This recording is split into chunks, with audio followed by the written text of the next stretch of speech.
शहजादी लेली, एक नेक दिल और हमदर्द शहजादी जो हर किसी की मदद करती है।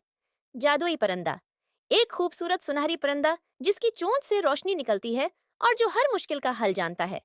किसी जमाने की बात है कि एक खुशहाल सल्तनत में एक नन्ही शहजादी रहती थी जिसका नाम लेली था। लेली नहायत ज़हीन और मेहरबान थी। वो हर रोज महल के बाग में खेलती और परिंदों को दाना डालती थी। एक दिन वो बाग में खेल रही थी कि अचानक एक सुनहरी परिंदा उसके सामने आकर बैठ गया। शहजादी लेली, मैं एक जादुई परिंदा हूँ और मैं तुम्हारे पास एक खास मिशन के लिए आया हूँ, परिंदे ने कहा। लेली हैरान होकर बोली, जादुई परिंदा, क्या तुम सच में जादू कर सकते हो?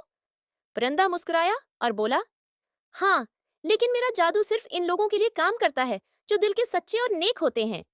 परिंदे ने बताया कि करीब के गांव में एक बूढ़ी औरत है जो बीमार है और उसके पास दवा खरीदने के पैसे नहीं हैं।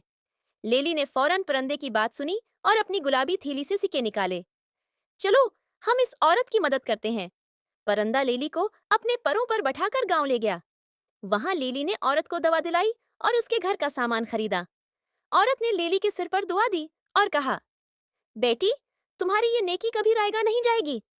जब लेली वापस आई तो परिंदे ने कहा, शहजादी लेली, तुम्हारी नेकियों की बदौलत मैं हमेशा तुम्हारा दोस्त रहूंगा। जब भी तुम्हें मेरी जरूरत हो, मुझे बस याद कर लेना।